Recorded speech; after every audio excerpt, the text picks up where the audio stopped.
Uncanny X Men के last episode के अंदर हमने देखा कि पूरे के पूरे यूटोपिया के ऊपर नेमोर की, वुल्वरीन की और सारे के सारे म्यूटेंट्स की हालत काफ़ी ज़्यादा ख़राब है।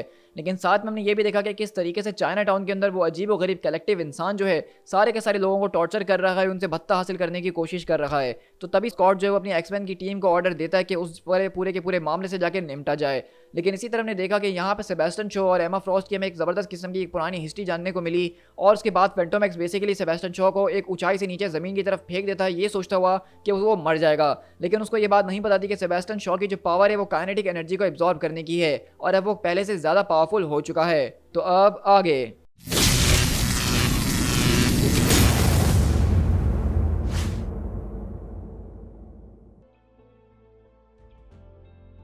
तो उसी तरह हम देखते हैं कि हम चाइना के इस प्रोविंस के अंदर शिफ्ट होते हैं जो कि एक तरह का गांव है। और वहीं से किटी प्राइड बोलती है कि वो भाग रहा है और हम उसको यहाँ से भागने नहीं दे सकते हैं। तो वहीं से फैंटोमैक्स बोलता है कि यार हम उसको मार नहीं सकते हैं, हम उसको भागने नहीं दे सकते हैं, तो आखिरकार हम उसके साथ कर क्या सकते हैं। और वैसे भी मैं तुम्हें बताता चलूँ कि वो भाग नहीं रहा है क्योंकि वो कोई रनर नहीं है। और एमा फोर्स बोलती है कि अब तुम अपने ज़्यादा दिमाग चलाने की और मुंह चलाने की कोशिश मत करो, तुमने एक बहुत ही बड़ी गलती कर दी है जो कि तुम्हें नहीं करनी चाहिए थी। और इस वक्त वो इस पूरे के पूरे गाँव के अंदर मौजूद है जिसको मैं अपनी टेलीपैथी के जरिए भी ढूंढ नहीं पा रही हूँ, क्योंकि एक पागल और बहुत ही ज़्यादा सेल्फिश और फूल औरत ने उसने जो है टेलीपैथ से बचने का उसको तरीका बताया था और वो हर एक उसी ट्रिक को इस्तेमाल कर रहा है इस वक्त मुझसे बचने की।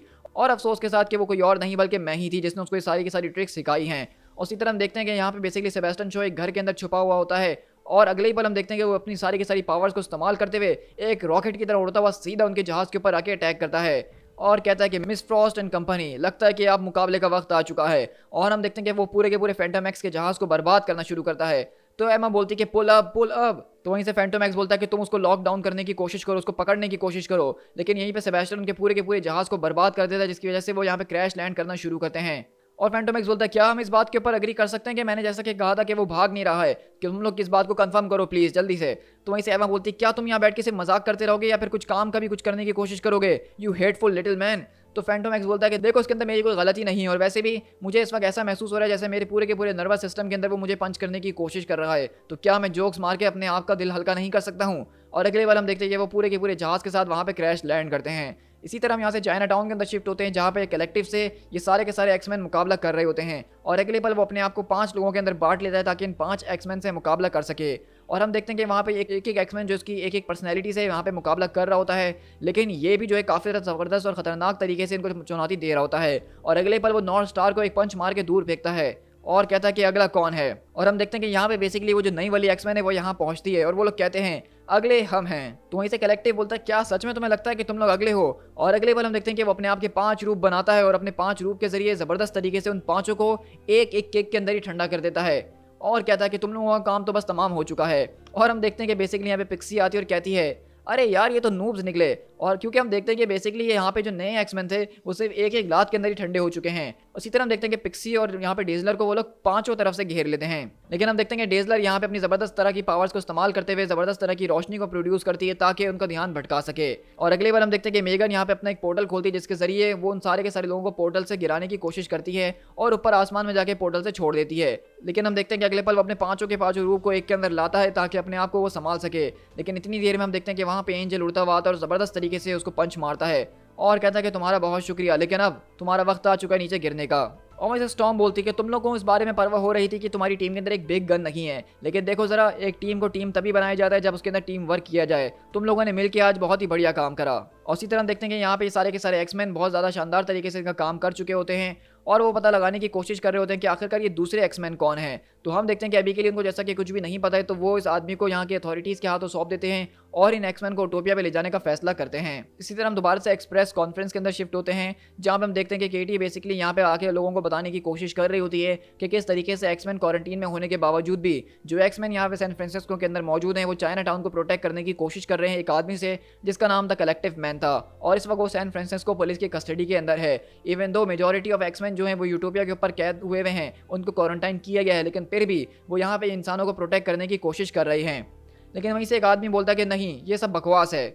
तो वहीं से वो कहती हैं कि प्लीज़ प्रोटोकॉल्स को फॉलो कीजिए, आप अपना नाम, ऑर्गेनाइजेशन और सवाल पूछिए। तो कहता है कि मेरा नाम रूफस वुड है, मेटा ह्यूमन हेराल्ड से। मैं तुमसे ये कह रहा हूँ कि तुम सिर्फ बकवास कर रही हो केट और कुछ भी नहीं। आखिरकार इस म्यूटेंट प्लाग के बारे में क्या खबर है हमें वो बताना पसंद करोगी। तो वहीं से केट बोलती है कि आपका बहुत शुक्रिया मिस्टर रूफस, अब आपने मेरे नेक्स्ट पॉइंट को और भी ज़्यादा खूबसूरती से आगे पेश कर दिया है। हाँ, तो बात करते हैं म्यूटेंट प्लाग की। पूरी की पूरी बीमारी को आर्टिफिशियली डिजाइन किया गया है ताकि इंसानों को नहीं बल्कि सिर्फ म्यूटेंट्स को टारगेट बनाया जा सके। और हमारी सेवरल आवर्स की रिसर्च जो सारी की सारी मेहनत ने हमें इस बात को प्रूफ कर दिया है कि ये पूरे की पूरी जो वायरस है ये सिर्फ इंसानों के ऊपर नहीं, सिर्फ म्यूटेंट जीन के ऊपर ही असर करने वाली है। तो वहीं से वो कहता है कि आखिरकार तुम इस बारे में इतना श्योर होकर कैसे कह सकती हो। तो वहीं से वो कहती है कि I am sorry for the interrupting रुफस, लेकिन मैं यहाँ पे अपने सामने एक लाइव डेमोस्ट्रेशन देना चाहूंगी। और हम देखते हैं कि डॉक्टर कविता राव यहाँ पे आती हैं और वही इंजेक्शन जो है बेसिकली केटी के इस पूरी की पूरी प्रेस कॉन्फ्रेंस के सामने लगाती हैं और वो बताती है कि किस तरीके से ये वही सेम वायरस है, उसी का सैंपल है जो कि म्यूटेंट्स के अंदर घूम रहा है। और अगर ये वायरस मेरे अंदर लगाने के बाद भी मैं नहीं बदली तो उसका मतलब ये है कि ये वायरस इंसानों के अंदर ट्रांसमिट नहीं हो सकता है। तो इसलिए अब बिल्कुल भी घबराने की कोई ज़रूरत नहीं है। ये म्यूटेंट्स कभी भी इंसानों के लिए खतरा नहीं थे और आज भी ये बात साबित हो चुकी है। और उसी तरह देखते हैं कि केटी बोलती है, क्या तुम इस बारे में श्योर हो ना राव कि ये चीज़ मुझे नहीं मारने वाली। तो राव बोलती है कि एब्सोल्युटली, मैं भी तो तुम्हारे सामने खड़ी हुई हूँ। तो वहीं से केटी बोलती है कि चलो अभी के लिए तो इतना काफ़ी है कि हमने इस पूरे के पूरे पब्लिक पैनिक को संभाल लिया है, लेकिन इस वक्त हमारे पास सिर्फ एक ही प्रॉब्लम है। तो डॉक्टर कविता बोलती है कि हाँ, और वो काफ़ी बड़ी प्रॉब्लम है क्योंकि हमारे सामने सारे के सारे म्यूटेंट्स की पावर्स डाउन होते जा रही हैं। ऐसा लग रहा है कि म्यूटेंट्स बहुत जल्द मरने वाले हैं और सारे के सारे एक्स क्लब अपना दिमाग लगाने के बावजूद भी इसकी तह तक नहीं पहुँच पा रहा है। लगता है कि हमारी इस पूरी की पूरी प्रॉब्लम का कोई डेवेस्टेटिंग कंक्लूजन ही आने वाला है। और अगले बार हम देखते हैं कि बेसिकली अब स्कॉट की भी तबीयत ख़राब हो चुकी है और यहाँ पे उसकी बुरी हालत हो गई है। तो वहीं पे डेंजर आती है और कहती है, स्कॉट यहाँ पे एक वीडियो कॉल आ रही है आपके लिए सबलाइम कॉर्पोरेशन की तरफ से। तो स्कॉट बोलता है कि बहुत बढ़िया। और अगले बार हम देखते हैं कि डेंजर वहाँ पे उस वीडियो कॉल को ऑन करती है जहाँ पे लोब बैठा हुआ होता है और वहीं से स्कॉट बोलता है कि ज़रा एक मिनट, मैं तुम्हें बहुत अच्छे तरीके से जानता हूँ, तुम तो लोब हो ना, तुम तो न्यूयॉर्क के अंदर भी एक्टिव थे और अजीबोगरीब हरकतें करने की कोशिश कर रहे थे। तुम ही वो शख्स हो जिसने यहाँ पे प्रीडेटर्स को भेजा था, तुम वुल्वरीन ने तुम्हें स्टैप करा था, तुम सबलाइम कॉर्पोरेशन को चलाते हो, तुम सबलाइम के लिए काम करते हो। तो वहीं से वो कहता है कि नॉट एग्जैक्टली, और वैसे भी ये सारी की सारी कॉम्प्लिकेटेड बातों का कोई फायदा नहीं है क्योंकि मैं यहाँ पे आपसे कंपनी के अबाउट पेज के बारे में बात करने के लिए नहीं आया हूँ कि हमारी कंपनी क्या करती है और आप उसको कितना जानते हैं, बल्कि मैं आपसे यहाँ पे आज बिजनेस की बात करने के लिए आया हूँ मिस्टर स्कॉट। और वहीं से डेंजर बोलती है कि आप बात करते रहिए, सिग्नल ट्रेस करना मैंने शुरू कर दिया है। और इसी तरह लोग बोलता है, तुम्हारे जो गिफ्ट्स हैं वो एक नेचुरल रिसोर्स की तरह है जिस तरह कोई और नेचुरल रिसोर्स होती है। वी एट सबलाइम कॉर्पोरेशन हम इसके बहुत ज़्यादा अच्छे जो है कैपिटलिस्ट बन चुके हैं। अगर कोई शख्स एक रिसोर्स को तलाश करता है तो उसके बाद वो क्या करता है, अगर हम ऑयल की बात करें तो वो उस ऑयल को जो है पंप करना शुरू करता है, दुनिया में बांटना शुरू करता है। रेन फॉरेस्ट की बात करें तो वो उसको काटना शुरू करता है, लकड़ी का इस्तेमाल करता है। You are the custodian of the greatest untapped natural resource on earth, और हम उस पूरी की पूरी नेचुरल रिसोर्स को जो है एक्सप्लॉइट करने के काबिल हो चुके हैं और उसको एक्सप्लॉइट करना चाहते हैं एक्सक्लूसिवली। हम इस बात को बहुत अच्छे तरीके से जानते हैं कि तुम्हारे सारे के सारे लोग एक खतरनाक किस्म के फ्लू के साथ जो है सफ़र कर रहे हैं, उनकी हालत काफ़ी ज़्यादा बुरी हुई भी है और जो सारा का सारा काम सबलाइम कॉर्पोरेशन के अंदर किया जाता है वो बहुत ही ज़्यादा आगे का काम है। तो सबलाइम कॉर्पोरेशन ने इस बात को डिस्कवर कर लिया है कि हम लोग जो है एक इफेक्टिव और 100% गारंटीड तुम लोग को क्योर दे सकते हैं जिसके बाद तुम लोग की बीमारी एक चुटकी के अंदर गायब हो जाएगी। लेकिन हम ये तुम्हें पूरा का पूरा क्योर जो है एक बिजनेस डील के एक्सचेंज के ऊपर देंगे। हम चाहते हैं कि तुम सारे के सारे म्यूटेंट जीन के जो राइट्स हैं वो हमें दे दो कमर्शियली, ताकि हम जब भी किसी भी म्यूटेंट की पावर को कॉपी करें तो तुम उसके ऊपर कॉपी राइट ना मार सको और तुम्हें सारी की सारी सिक्वेंसिंग और ऑफिशियल डॉक्यूमेंट वगैरह की फिक्र करने की कोई ज़रूरत नहीं है। वो सारा का सारा हार्ड वर्क हम ऑलरेडी कर चुके हैं,